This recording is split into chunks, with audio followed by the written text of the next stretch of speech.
ॐ अज्ञानतिमिरान्धस्य ज्ञानञ्जनशलाकया चक्षुरुन्मीलितं येन तस्मै श्रीगुरुवे नमः। नमः विष्णुपादाय कृष्णप्रेष्ठाय भूतले श्रीमते भक्तिवेदान्तस्वामिनिति नामिने। नमस्ते सारस्वती देवे गौरवाणी प्रचारिणे निर्विशेष शून्यवादी पाश्चात्यदेशतारिणे। नमो महावदन्याय कृष्णप्रेमप्रदायते कृष्णाय कृष्णचैतन्यनामने गौरतुसे नमः। जय श्री कृष्ण चैतन्य प्रभु नित्यानंद श्री अद्वैत गदाधर शिवासादि गौर भक्त वृंदा। हरे कृष्णा कृष्णा कृष्णा हरे हरे, हरे राम राम राम हरे हरे। हरे कृष्णा। तो आप सभी भक्तों का हार्दिक स्वागत है आज के गौर कथा में। तो हम लोग आज चर्चा कर रहे हैं श्री चैतन्य भागवत मध्य खंड, इसका दूसरा अध्याय। श्री चैतन्य महाप्रभु अपने आप को प्रकट करते हैं श्रीवास ठाकुर के घर में और संकीर्तन आंदोलन प्रारंभ करते हैं। तो पिछले सत्र में हमने चर्चा किया था कि श्री चैतन्य महाप्रभु गया से आने के बाद अभी पूर्ण रूप से शुद्ध भक्ति के भाव को प्रकट कर रहे हैं। कृष्ण के सिवा और कुछ उनको नहीं सूझता है। भक्तों के संग में भी केवल कृष्ण कथा करना चाहते हैं और संकीर्तन करते हैं। और फिर कुछ समय पश्चात भगवान अपने भक्तों को लेकर के बाहर निकल पड़े। अभी संकीर्तन, स्ट्रीट संकीर्तन चालू कर दिए, नगर संकीर्तन चालू कर दिए। तो इससे जो कुछ ब्राह्मण लोग थे, वो द्वेष करने के कारण वो लोग जाकर के मुस्लिम शासक को कंप्लेन कर देते हैं। तो मुस्लिम शासक भेजता है अपने सैनिकों को, उन भक्तों को अरेस्ट करने के लिए भेजता है। तो ये बात जब भक्तों को पता चलती है तो वो लोग को कोई डर नहीं होता है, वो अपना कीर्तन भजन में लगे रहते हैं। वो बोलते हैं कृष्ण की जैसी इच्छा हमको स्वीकार है। लेकिन श्रीवास ठाकुर, जो कि बड़े ही परम हृदय शुद्ध हृदय के हैं, सरल स्वभाव है, तो अन्य भक्तों को के कष्ट को के बारे में सोच करके कि कैसे वो मुस्लिम शासक अन्य भक्तों को अरेस्ट करेगा और फिर प्रताड़ना देगा, इसलिए बड़े वो चिंतित हो गए और भयभीत हो गए। तो वो अपने घर में बैठ करके भगवान नरसिंह देव का प्रार्थना करने लग गए और पूरी तरह से समाधि में जाकर के नरसिंह भगवान की स्तुति कर रहे हैं। उसी समय विश्वम्भर, भगवान विश्वम्भर को पता चल गया कि वो तो सबके हृदय में उपस्थित हैं, तो अपने भक्त श्रीवास ठाकुर के हृदय के भाव को जान गए और वो इस प्रकार डिसाइड करते हैं कि अब मैं अपने आप को प्रकट करूंगा। अभी तक कोई जानता नहीं है कि विश्वम्भर ही कृष्ण है। तो अब डिसाइड करते हैं कि मैं जाऊंगा और सबको भय से, अपने भक्तों को भय से मुक्त कर दूंगा। तो भगवान पूरी तरह से निर्भय होकर के भ्रमण करते हुए आते हैं श्रीवास ठाकुर के घर के पास। दरवाजा नॉक करते हैं, लेकिन श्रीवास ठाकुर इतने भयभीत भय भय में थे अन्य भक्तों की सुरक्षा के लिए कि वो पूरी तरह से समाधि में जाकर के नरसिंह भगवान की स्तुति कर रहे हैं। तो कुछ सुनाई नहीं पड़ रहा उनको। भगवान चैतन्य महाप्रभु दरवाजा तोड़ करके अंदर घुसते हैं और नरसिंह उनके सामने, वो आंख बंद करके समाधि में थे, स्तुति कर रहे थे।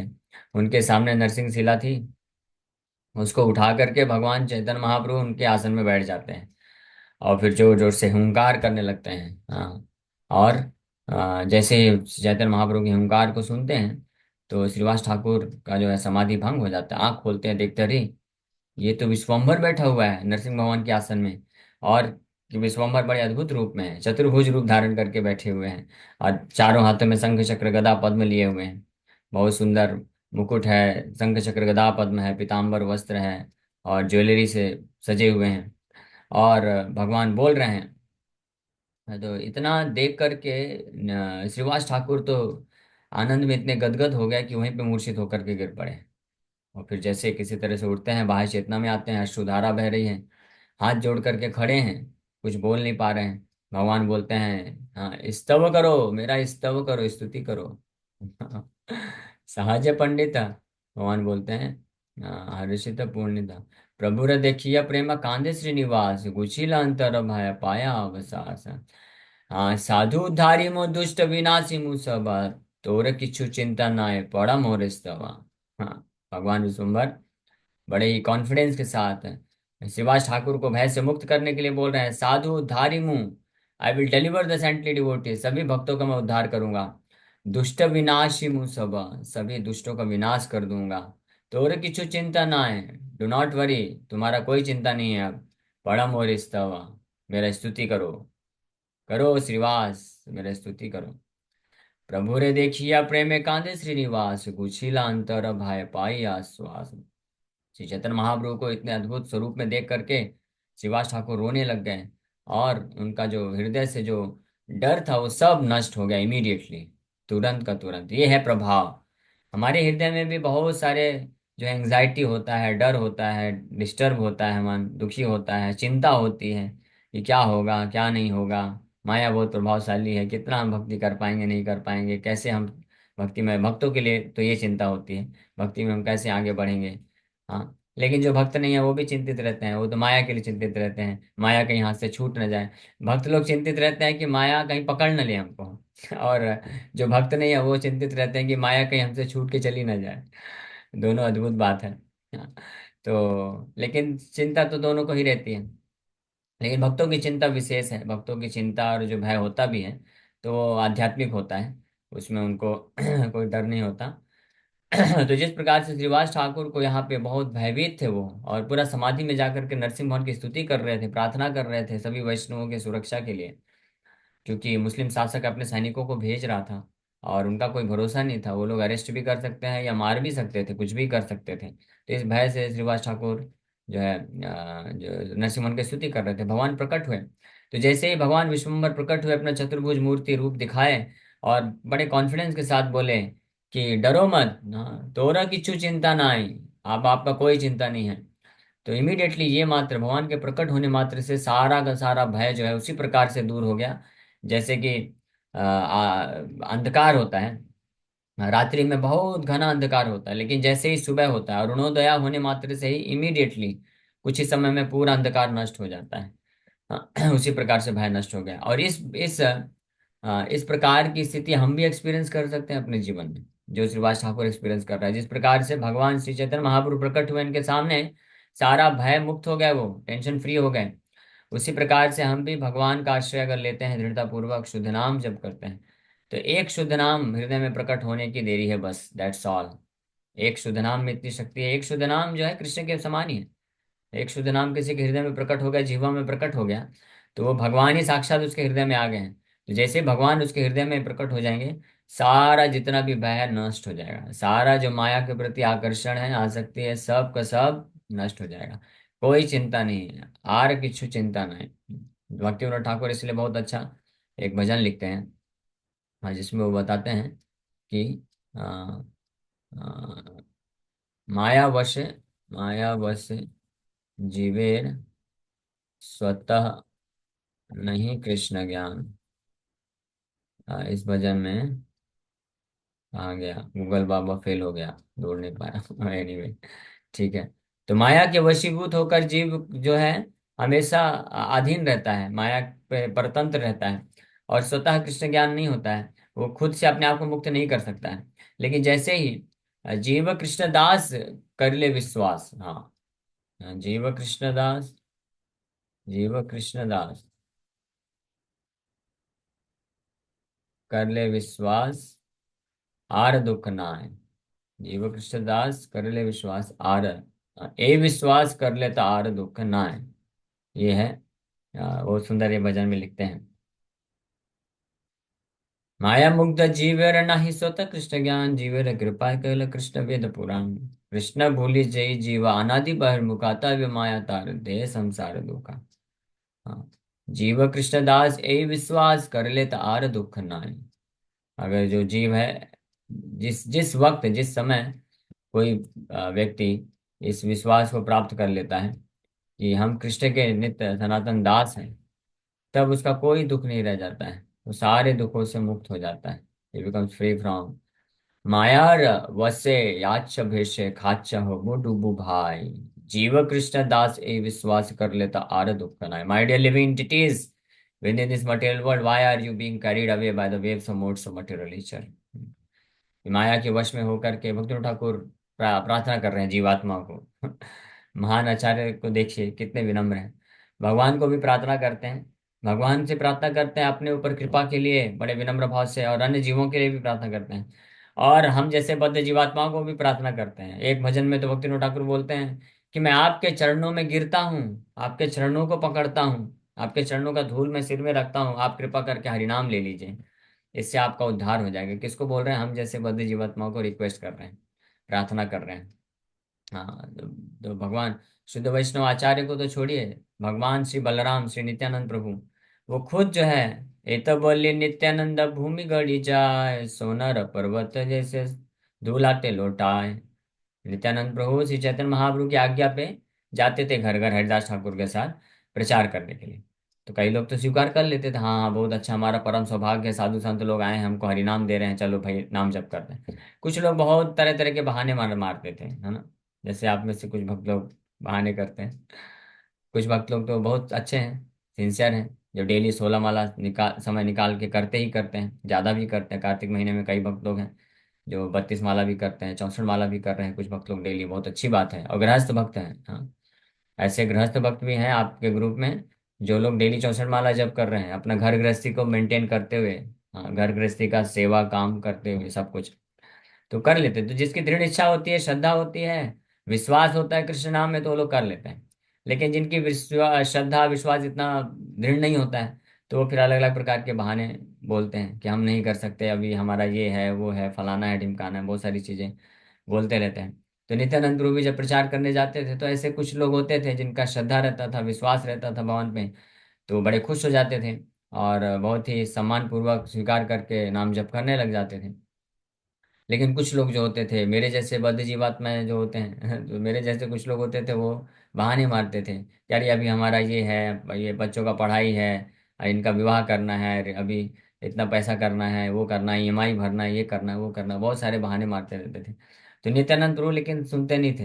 हाँ, वो क्या करते थे, बड़े विनम्रता पूर्वक वो लौट जाते थे उसके चरणों के पास गिर जाते थे, भूमि पे लौट जाते थे, और बोलते थे मैं आपसे रिक्वेस्ट करता हूँ, आप भगवान के नाम का जप करिए, आप कुछ बहाना मत करिए कृपा करके, आपको चाहिए तो।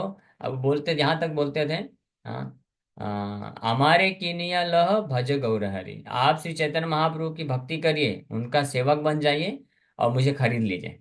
अगर आप श्री चैतन्य महाप्रभु को स्वीकार कर लेंगे, उनका आश्रय ले लेंगे, उनका भक्त बनेंगे, तो मैं बिक जाऊंगा, मैं आपका नौकर बन जाऊंगा, नौकर भी नहीं, स्लेव। हाँ, स्लेव बन जाऊंगा, स्लेव को क्या बोलते हैं, गुलाम। नौकर तो फिर भी सैलरी लेता है ना, मैं बोले बिना सैलरी के आप मुझे खरीद लो, मैं गुलाम बन जाऊंगा, फिर सारा काम धंधा मैं कर दूंगा, कपड़े धोना है मैं धो दूंगा, बर्तन धोना है मैं धो दूंगा, आप बैठ के हरिनाम जप करो। कौन बोल रहा है ये? नित्यानंद प्रभु। अकरोध परमानंदा, नित्यानंद राय, अकरोध परमानंदा, बहुत सुंदर भजन है। समय नहीं है हमारे पास, समस्या ये है, ये भजन गाना चाहिए। नित्यानंद प्रभु की ग्लोरीज है। हाँ, वृंदावन दास ठाकुर के साथ ऐसा ही हुआ था। चैतन्य भागवत में, वो चैतन्य भागवत में चैतन्य महाप्रभु का गुणगान करते करते नित्यानंद प्रभु बीच में आ जाते थे, तो वो फिर नित्यानंद प्रभु का गुणगान करने में पूरा चैप्टर डेडिकेट हो जाता था, इसलिए बहुत कुछ वर्णन नहीं कर पाया अंतलीला। नित्यानंद प्रभु की खासियत ही यही है। हाँ, he is so magnanimous, so wonderful, so beautiful, so wonderful, so magnanimous, so merciful, पतित पावन, कि कोई भी एक बार स्मरण कर दे, उसका जो है चित्त उनके चरण कमलों से आगे कहीं जा ही नहीं सकता है। अब चैतन्य महाप्रभु की क्या कथा करेंगे, लेट्स स्टार्ट। अकरोध परमानंदा, नित्यानंद राय, अभिमान शून्य निताय, नगर बेड़ाय। अकरोध, अकरोध मतलब कोई बिल्कुल भी क्रोध नहीं है। बलराम के रूप में थे यही नित्यानंद प्रभु, देखिए आप इतना सुंदर, केवल रूप स्वरूप का दर्शन करके आप समझ जाएंगे कि बिल्कुल क्रोध रहित हैं, कोई क्रोध नहीं है, बड़े शांत स्वभाव के, शांत गंभीर, दया दया कृपा कृपा की मूर्ति हैं। यही भगवान बलराम के रूप में, बलराम ही है ये, जब बलराम के रूप में थे तो वो भी बहुत दयालु हैं, उसमें कोई डाउट नहीं है, लेकिन भगवान बलराम अपराध को सहन नहीं करते थे। जब कृष्ण के प्रति अपराध किया था दुर्योधन लोगों ने, तो भगवान बलराम इतने क्रोधित हो गए थे, आंख उनकी पूरी लाल हो गई थी, और बिल्कुल जिह्वा, जो होंठ है, वो क्रोध के मारे थरथरा रहा था, क्योंकि कृष्ण का अपमान किया था उन लोगों ने। और तुरंत अपना हल निकाल करके पूरे हस्तिनापुर को डिसाइड कर लिए। हाँ, ऐसा नहीं कि जिन लोगों ने अपराध किया, अपमान किया, चलो उसको दंडित कर दे, इतना क्रोध आया कि पूरे हस्तिनापुर को गंगा में जाकर के डुबोने चले गए थे, ये क्रोध। रोमहर्षण सूता प्रणाम नहीं किए थे व्यासासन से, तो भगवान बलराम जो है क्रोधित होकर के ऑन द स्पॉट उसका जो है वध कर दिए। हाँ, खैर वो तो बस एक्सटर्नल रीजन था कि केवल प्रणाम नहीं किए। वास्तव में रोमहर्षण सूता के और भी जो चीजें हैं वो भगवान बलराम को पता थी कि इनके हृदय में अहंकार है और बहुत सारी चीजें थी, तो इसलिए सबका एक साथ निपटारा किए थे। वो तो जस्ट एक बहाना था कि प्रणाम नहीं किए व्यासासन में बैठ करके, तो शिक्षा के लिए उनका तो इस प्रकार से वध किए, और ऐसे कई असुरों का भी वध किए। लेकिन वही भगवान बलराम जब नित्यानंद प्रभु के रूप में आते हैं तो अकरोध हो जाते हैं, कोई क्रोध नहीं, और परमानंद, परम आनंद में खुद रहते हैं, और हर किसी को परम आनंद प्रदान करना चाहते हैं। जैसे कोई शराबी होता है, तो जो खूब खूब शराब पी करके बिल्कुल नशे में धुत रहता है तो वो फिर जो है इतना दयालु, इतना उदार हो जाता है कि हर किसी को पकड़ पकड़ के शराब पिलाता है। उसके घर वाले सब परेशान हो जाते हैं, हे भगवान 50,000 रुपये लेके गया था सब फूक के आ गया खुद जो है 1,000 2,000 रुपए का शराब पिया होगा और अपने 50 मित्रों को पिला के आ गया। तो इसलिए जो बहुत ज्यादा नशेड़ी नशेड़ी होते हैं ना, तो उनके घर वाले इसलिए बहुत परेशान होते हैं। वो एक तो है कि वो खुद इतना नशा करता है, तो वो तो है ही है, उसमें पैसा बर्बाद करता है। और दूसरा ज्यादा नशा करता है, नशे में चढ़ने के बाद फिर जो भी इसका मित्र बंधु आते हैं सबको पिलाता रहता है ऐसे बांटता रहता है, उदार होता है। हाँ, तो उसी प्रकार से नित्यानंद प्रभु खुद भगवान श्री चैतन्य महाप्रभु के प्रेम में इतने नशे में रहते हैं, कृष्ण प्रेम में इतने नशे में हैं, उनकी आंखें लाल रहती हैं हमेशा, रोलिंग आईज। हाँ, और ही वो चलते हैं तो सही से चल नहीं पाते हैं, is always trembling when chants the holy name of lord Gauranga. And अश्रुधारा तो निरंतर बहती रहती है, तो उस नशे के रूप में रहते हैं। इसलिए जो भी मिलता है वो सबको वही नशा प्रदान करने की तत्परता बनी रहती है। This is the symptom of a devotee who has developed love for Krishna. जो भगवान के प्रति वास्तव में शुद्ध प्रेम को विकसित कर लिया ना, उसके लक्षण ये हैं। क्या लक्षण है? कि वो अन्य किसी को भक्ति दिए बिना रह नहीं सकता है, उसके हृदय में हमेशा तत्परता रहेगी कि ये जो लोग हैं ये कृष्ण से अलग क्यों हैं, इनको भी कृष्ण भक्ति मिलनी चाहिए। तो वो उन लोगों को भी प्रदान करने के लिए तत्पर हो जाता है। तो ये लक्षण है उस भक्त के जिसने वास्तविक रूप में कृष्ण के प्रति प्रेम को विकसित कर लिया है। या दूसरे शब्दों में बोलें कि जो वास्तविक रूप में इच्छा रखता है कृष्ण के प्रति शुद्ध भक्ति या शुद्ध प्रेम को प्राप्त करने के लिए, तो उसके हृदय में ये तत्परता होती है कि वो अन्य लोगों को भी वो प्रदान करना चाहता है। हाँ, क्योंकि कृष्ण प्रेम का लक्षण ही है। कृष्ण प्रेम क्या है, हम लोग कृष्ण प्रेम शास्त्रों में सुनते हैं। ये कृष्ण प्रेम कौन सी वस्तु है, किस कलर की दिखती है, इसका गंध कैसा है, ये सब पता होना चाहिए ना, तब तो खरीद पाएंगे, तब तो उसको प्राप्त कर पाएंगे। तो कृष्ण वस्तु है क्या? ये कृष्ण प्रेम, जो कृष्ण प्रेम रूपी वस्तु है, ये और कुछ नहीं है। ये केवल और केवल हृदय में वो इंटेंस डिजायर है, तीव्र इच्छा है, जो कृष्ण को संतुष्ट करने के लिए होती है। हाँ, किसी भी कार्य से अगर कृष्ण को संतुष्टि मिलती है, सुख मिलता है, तो वो कार्य करने के लिए जो भक्त होता है वो हर प्रकार के सेक्रीफाइस करने के लिए तैयार होता है। He is ready to give up everything, he is ready to add up everything. हर चीज वो जोड़ सकता है और हर चीज छोड़ सकता है। हाँ, उसका प्रायोरिटी क्या होता है कि ये कृष्ण को सुख प्रदान करेगा कि नहीं करेगा। तो इस प्रकार से ये लक्षण होते हैं, इसी को कृष्ण प्रेम बोलते हैं। कृष्ण प्रेम और अलग से कुछ नहीं।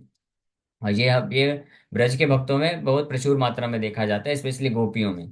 गोपियों का जो कृष्ण प्रेम है वो एक अद्भुत स्तर का है।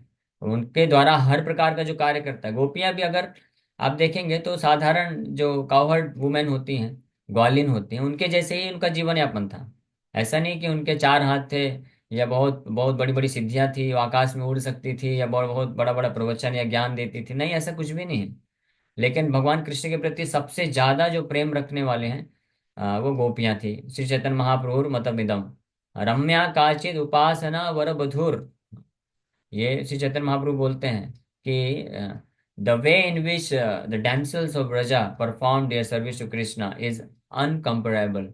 उसका कोई तुलना नहीं है। ब्रह्मा जी शिव जी भी उसकी तुलना नहीं कर सकते हैं, वैकुंठ के भक्त भी उसकी तुलना नहीं कर सकते हैं, जिस प्रकार से गोपियों ने कृष्ण को प्रेममयी सेवा अर्पण किया। तो गोपियों का क्या था, और इसलिए तो बड़े बड़े देवता गण, स्वयं लक्ष्मी भी देख करके आश्चर्यचकित रहती थी कि ये गोपियां तो साधारण ग्वालिन है, इनको तो ज्यादा कुछ ये पढ़ा इनको ये तो पढ़ी लिखी भी नहीं है, और ना ही ये बहुत कुछ ऐसा अद्भुत कुछ ऐश्वर्य है, ना ये तक ऐसा कुछ करती हैं बहुत ज्यादा। तो लेकिन ये कृष्ण इनके पीछे इतने पागल क्यों रहते हैं? और कृष्ण रासलीला में इन गोपियों के साथ रासलीला करते हैं, मुझे एंट्री नहीं मिलता है। शिव जी का भी इच्छा हुआ तो उनको भी एंट्री नहीं मिल रहा था, लक्ष्मी को भी एंट्री नहीं मिला। तो क्या बात क्या है, अद्भुत बात क्या है। तो इसलिए बाहरी तौर से बड़े सिंपल ही हैं कॉहर्ट वुमेन। ग्वालिन है, अपना घर का काम धंधा करती हैं, और गाय को दूध निकालती हैं, बच्चों का पालन पोषण ये सब, खाना पीना ये बनाना ये सब करती रहती थी। लेकिन बात क्या थी, हृदय में हमेशा हर हर पल हृदय में केवल यही भाव रहता था कि ये क्या करने से कृष्ण को संतुष्टि मिलेगी। तो गोपियों को मालूम था कि कृष्ण को माखन चोरी करना है, माखन चोरी, और कृष्ण भी, ये दोनों बड़ी विचित्र बात है। दोनों जो कृष्ण है वो माखन चोरी करते थे, वो इसलिए ताकि गोपियों को प्रसन्नता मिले, क्योंकि कृष्ण जाएंगे उनके घर में तो कृष्ण का दर्शन मिलेगा, कृष्ण के सुंदर स्वरूप का, कृष्ण जिस प्रकार से नटखट करके माखन चोरी करेंगे तो वो सब लीलाएं देख करके उनको आनंद मिलेगा। और फिर तो इसलिए भगवान कृष्ण चोरी करने जाते थे, उनको जरूरत नहीं थी। और गोपियां भी इसलिए माखन बनाती थी ताकि कृष्ण को क्योंकि पसंद है और वो खाने आएंगे, तो इसलिए माखन बना बना के और अच्छे अच्छे जगह पर छुपा के रखती थी। क्योंकि कृष्ण जब अपने मित्रों के साथ आएंगे और बिल्कुल एडवेंचरस तरीके से, अलग अलग तरीके से प्लानिंग करके, ट्रिक ट्रिक बना बना करके जब चोरी करेंगे तो उनको, उससे उनको और उनके सभी सखाओं को आनंद मिलेगा। तो इसलिए गोपियां भी बड़े विचित्र प्रकार से ये सब करती थी, तो अद्भुत लीलाएं हैं। और फिर जाके कंप्लेन भी करती थी, तो कंप्लेन करने में दोनों को आनंद मिलता था, कृष्ण को भी और गोपियों को भी। तो इस प्रकार से ये जो आदान प्रदान है, ये बाहरी रूप से कोई समझ नहीं सकता है, देवता लोग भी नहीं समझ पाते, ब्रह्मा जी भी फंस गए थे। ब्रह्म विमोहन लीला इसलिए हुई, वो जूठा खा रहे थे वक्त। जूठा खाना तो एक बात है कि चलिए कोई कुछ खाया थाली में, जूठा बच गया तो वो खा रहे हैं। भगवान कैसा जूठा खा रहे हैं, भगवान मुंह के अंदर जो लड्डू फंसा हुआ है उसको भगवान हाथ से, मुंह खोल करके हाथ से निकाल करके अपने मुंह में डाल के खा रहे हैं। ये दृश्य देख करके ब्रह्मा जी का तो चारों सिर चकरा गया। बोले हे भगवान नारायण, ये तो भगवान बोलते हैं, ये कैसे भगवान है। भगवान तो बड़े परम शुद्ध तरीके से खाते हैं, बड़े बड़े शुद्ध ब्राह्मण लोग मंत्रोच्चारण करके पूरा शुद्धता के साथ बनाते हैं और फिर भगवान को अर्पण करते हैं, उसमें भी गारंटी नहीं होती कि भगवान खाएंगे कि नहीं खाएंगे। और यहाँ पे ये लोग तो ब्राह्मण भी नहीं है, ये सब तो वैश्य हैं। हाँ, मर्चेंटाइल क्लास ग्वाले हैं लड़के लोग, कोई शुद्धता नहीं है, कोई मंत्रोच्चारण नहीं।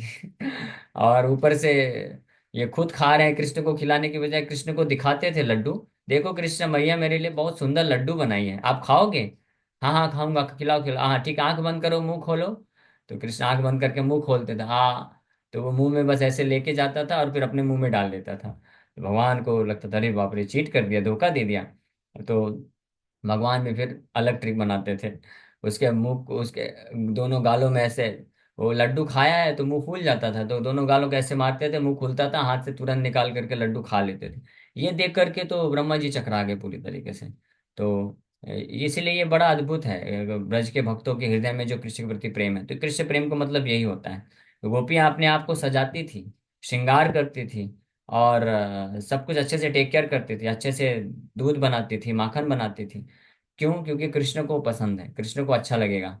हाँ, कृष्ण जब गोपियों को देखते थे बड़े अच्छे तरीके से सुसज्जित अलंकार पहन करके सुंदर सुंदर, तो कृष्ण को प्रसन्नता होती थी, इसलिए गोपियां अपने आप को सजाती थी और इस अच्छे से स्नान करके सजा करके अपने आप को प्रस्तुत करते थे। तो इसको बोलते हैं कृष्ण प्रेम। तो नित्यानंद प्रभु उसी प्रेम से विवल होकर के जिसके पास जाते थे, अक्रोध भाव से, कोई क्रोध नहीं करते थे। हाँ, क्योंकि मालूम है कलयुग में क्रोध करेंगे तो लोग इतने ज्यादा हैं, वैसे हैं कि अपना भी हित छोड़ देंगे। लोग भूल जाएंगे कि अरे हमारे हित के लिए आ रहे हैं, हमारे हित के लिए ये प्रचार कर रहे हैं। तो लेकिन अगर क्रोध करेंगे, कुछ इधर उधर बोल देंगे, तो लोग जो है इमीडिएटली छोड़ के भाग जाते हैं, तो अपना ही नुकसान कर बैठेंगे। इसलिए जो नित्यानंद प्रभु और उनके जो फॉलोवर्स होते हैं वो अक्रोध है, बिना गुस्सा के, बड़े विनम्र भाव से, और आगे भी आएगा कि कैसे करते, अभिमान है शून्य निताय नगरे बेड़ाए। अभिमान, कोई अहंकार नहीं कि मैं भगवान बलराम हूँ, अपने आप को तृण से भी ज्यादा अधम मानते हुए और पूरे नगर नदिया में भ्रमण कर करके प्रचार करते थे। अधम पतित जीवेर द्वारे द्वारे गिया, हरि नाम महामंत्र दिशे न बिलाया। अधम पतित जीवेर, अधम से अधम, पतित से पतित जीव के घर घर में जा जा करके उसको हरि नाम मंत्र देते थे। जारे देखे तारे कहे दंत तृणाधोरी, आमारे किनिया लोहो बोलो गौर हरि। जिसको भी देखते थे तो उसको दंते तृणाधरी, अपने दांतों में तृण धारण करके, यानी दांतों में तृण धारण करने का मतलब है कि मैं बहुत तुच्छ हूँ, मैं बहुत विनम्र हूँ, मतलब मैं आपके आपके तुलना में बहुत ही इनसिग्निफिकेंट हूँ। तो इसलिए, लेकिन फिर भी, और इसलिए मैं आपके पास अनुरोध करने आया हूँ कि मुझे आप खरीद लीजिए, मुझे अपना गुलाम बना लीजिए। मैं आपका पूरी तरह से 24 घंटे सेवा करूंगा, जो भी आपको चाहिए आप करवा लीजिए मेरे से। मैं कोई सैलरी नहीं लूंगा। हाँ, लेकिन बस एक काम करना पड़ेगा आपको। क्या? बोलो गौर हरि। गौर हरि का नाम लेना पड़ेगा, उनका दास बनना पड़ेगा, उनका सेवा करना पड़ेगा। अगर आप ये करते हैं तो हमारे कीनिया। एत बोले नित्यानंद भूमि गौड़ी जाए, सोनार पर्वत जेनो धूला टेलोटा। इतना बोल करके फिर भी जब नित्यानंद प्रभु देखते थे, अरे मैंने पहले इसको रिक्वेस्ट किया हरिनाम लो, मना कर रहा है, बोल रहा है बहाने हैं, 10 बहाने दे रहा है, पैसा कमाना है, शादी करवाना है, ये करना है, वो करना है। तो बोले मुझे खरीद लो, मैं आपको हेल्प कर दूंगा पूरा। तो फिर भी वो देखे कि नहीं नहीं, उनको डाउट हो रहा है।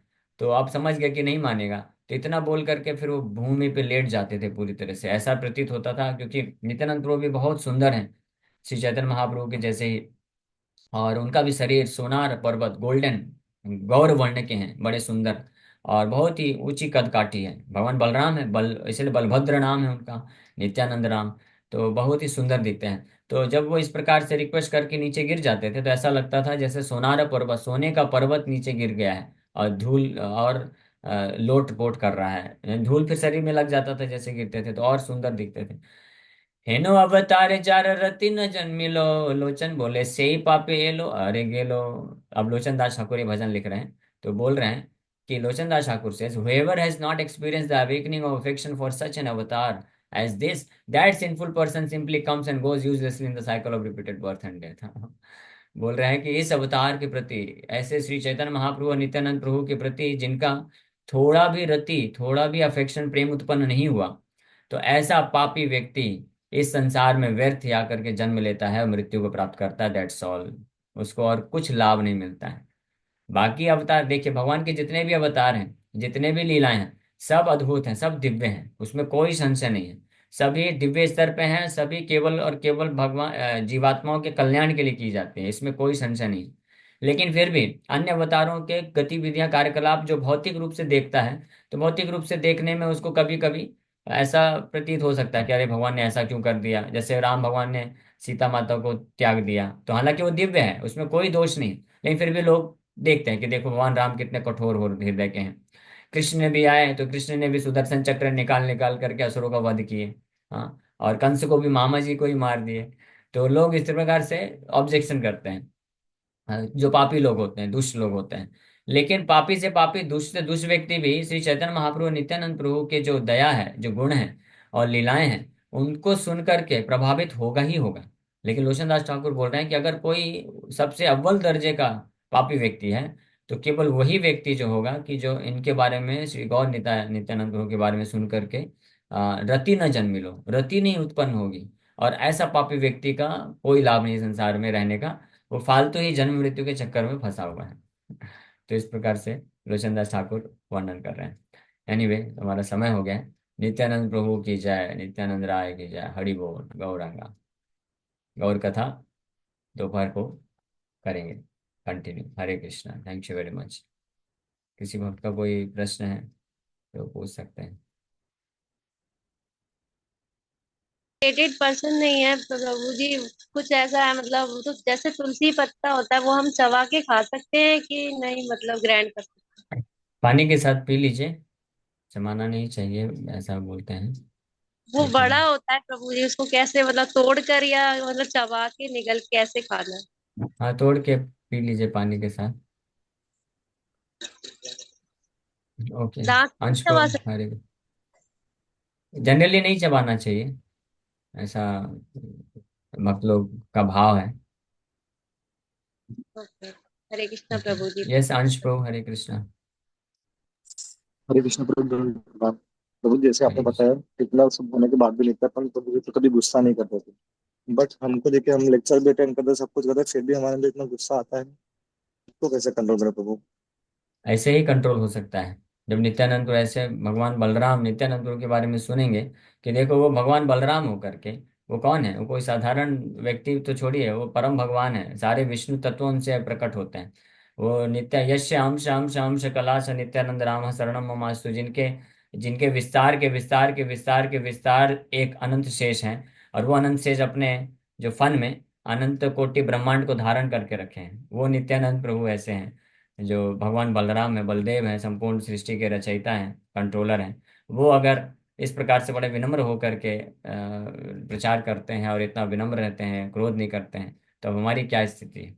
तो ऐसे जब हम सुनेंगे भगवान के बारे में तो हमको फिर लगेगा कि अरे, मेरा तो कोई स्थिति नहीं, मैं तो खाली फोकट का इतना अहंकार करता हूँ और इतना लोगों को दिखाता हूँ कि मैं ये हूँ, मैं फलाना हूँ, मैं ढिमकाना हूँ, हमारा क्या औकात है? कुछ भी नहीं। भगवान जब अपने आप को तृण से अधम मान के और जो है भगवान का खुद का भक्ति कर रहे हैं, सिखा रहे हैं, तो इसलिए भगवान करके दिखा रहे हैं, क्योंकि कलयुग में इंस्ट्रक्शन काम नहीं करेगा। भगवान गीता में तो बोल दिए क्रोध नहीं करना चाहिए, भय भीत राग भय क्रोधा, राग भय और क्रोध से मुक्त हो जाना चाहिए। तो इंस्ट्रक्शन काम नहीं किया तो भगवान बोले चलो मैं करके दिखाता हूँ, तो मेरे को जब करता हुआ देखेंगे तो शायद फिर इन लोग का थोड़ा बुद्धि खुलेगा। तो इसलिए हमको बहुत जरूरत है कि बिना चैतन्य, इसलिए चैतन्य महाप्रभु नित्यानंद प्रभु के बारे में श्रवण किए व्यक्ति भगवत गीता को प्रैक्टिकली अप्लाई कर ही नहीं सकता है, क्योंकि भगवत गीता थ्योरी है, और थ्योरी हम समझ भी जाएंगे ना, हमारे क्योंकि हम बद्ध जीवात्मा में, स्पेशली कलयुग का दुष्प्रभाव इतना है कि थ्योरी समझने के बाद भी पालन करने में बहुत हेजिटेशन आएगा। तो हमको एक प्रेरणा चाहिए, ऐसी प्रेरणा चाहिए जिससे जिसका फोर्स इतना तीव्र होगा कि हम उस फोर्स से फिर हम कर पाएंगे। तो इसलिए वही भगवान कृष्ण बलराम आते हैं गौर निताय के रूप में और वो करके दिखाते हैं, ताकि जब हम उनके बारे में सुनेंगे तो हमको फिर प्रेरणा मिलेगा और हम फॉलो कर पाएंगे। Okay, yes. पुष्पा चतुर्वेदी माता जी।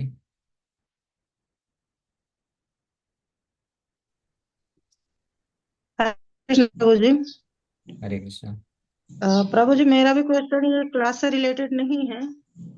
तो जैसे कार्तिक में अपन स्नान करते हैं तो तुलसी में और वासुदेव जी में जल देते हैं, तो क्या है संडे के दिन दिया जा सकता है? संडे के दिन तो ऐसा मना नहीं है, संडे के दिन दिया जा सकता है। वो एकादशी के लिए कुछ भक्त लोग ऐसा पालन करते हैं, नहीं देते हैं, संडे को दे सकते हैं। ओके। जी यस, प्रभु जी। वंदना माता जी।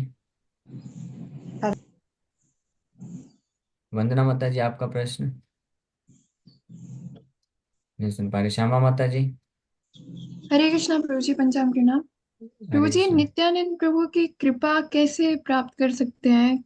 क्योंकि चैतन्य उन्हीं की महाप्रभु कृपा का, से चैतन्य महाप्रभु का आश्रय चैतन्य मिलेगा। महाप्रभु का आश्रय लेकर के, चैतन्य महाप्रभु का भजन करके, उनका सेवा करके प्राप्त कर सकते हैं। वो नित्यानंद प्रभु बोल तो रहे हैं, हमारे किन्या लोह बोलो गौर हरि।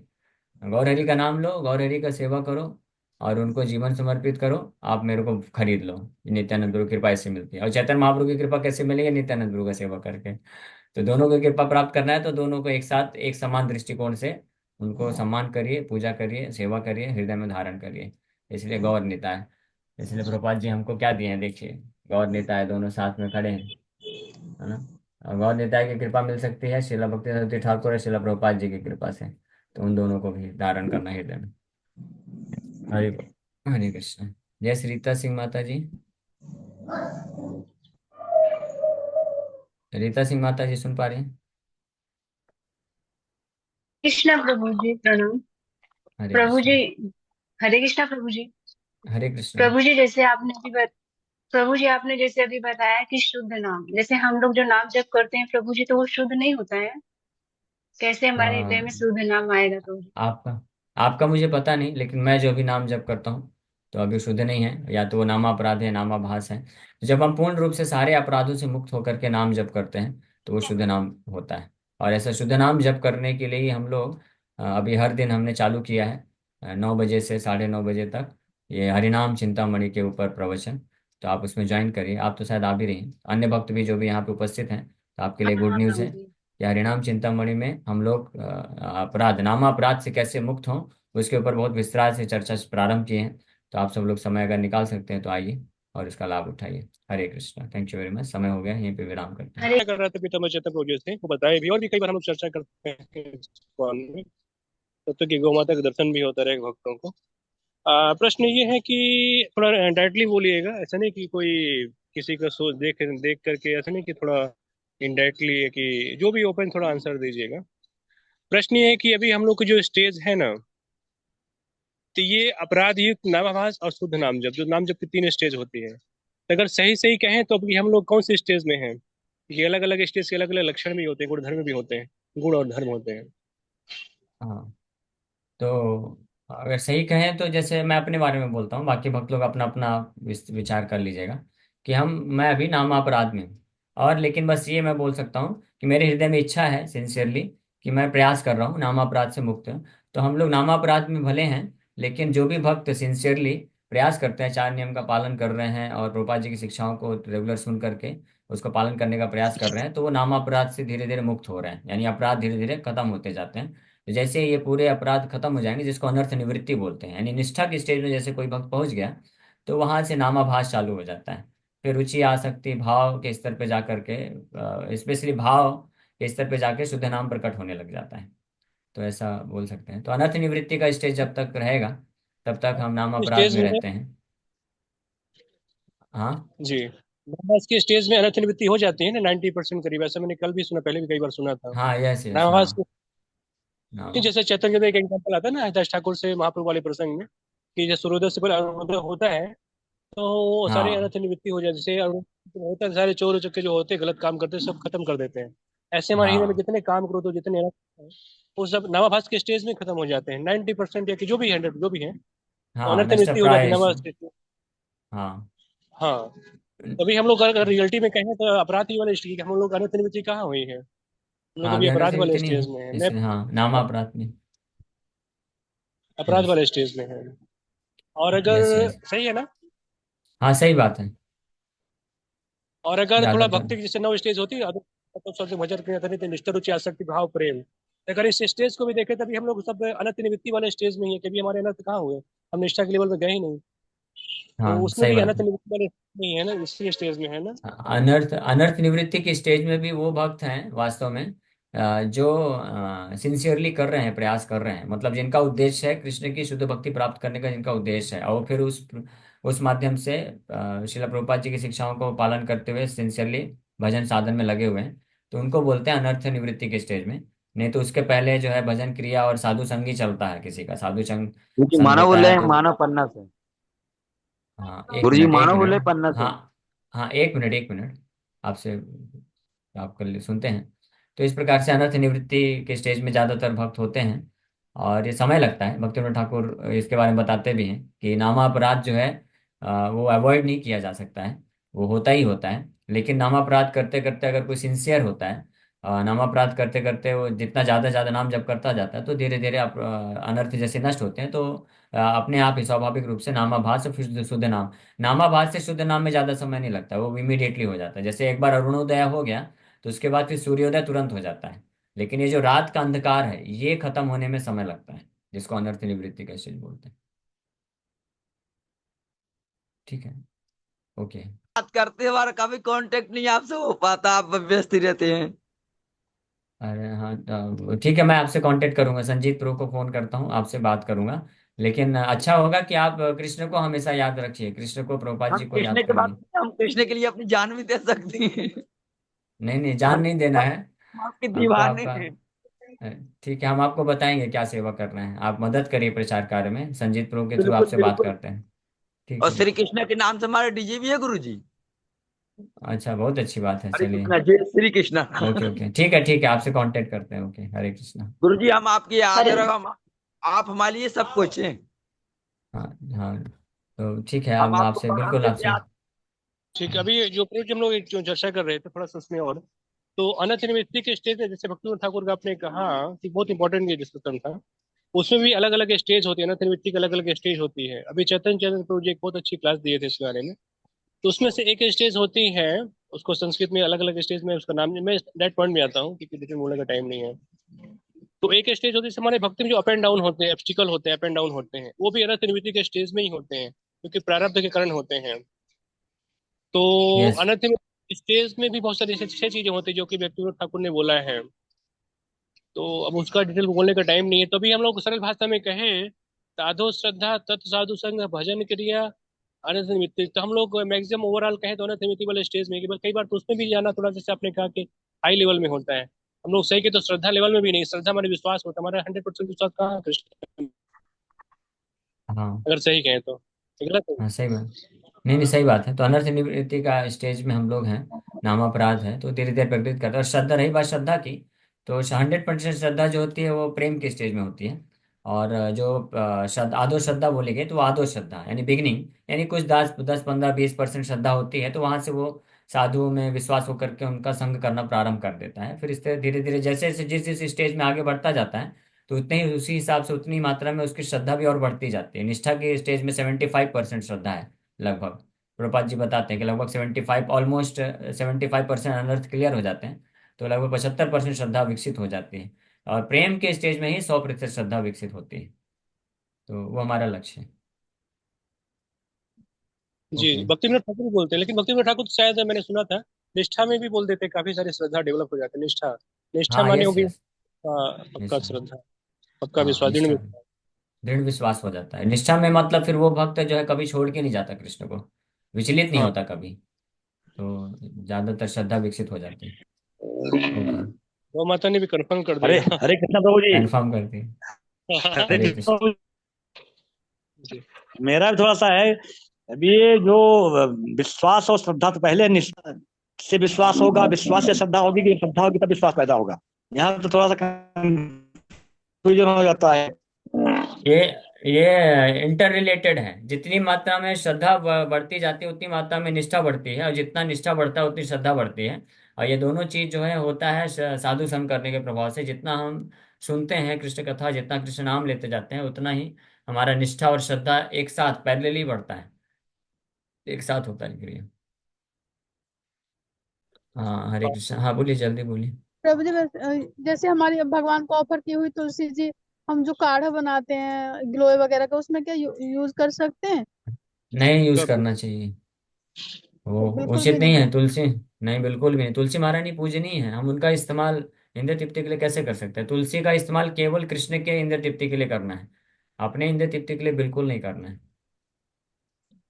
ठीक ठीक। है, ओके। तो प्रभु जी वगैरह मिलता है तो वो भी हमें अपने तो लिए उसको नहीं लाना चाहिए? अवॉइड, हाँ, उसको अवॉइड करना चाहिए, उसको नहीं लेना चाहिए। हाँ, दूसरा ऑप्शन दे लेना, ढूंढना चाहिए। ठीक है प्रभु। ठीक है, ओके।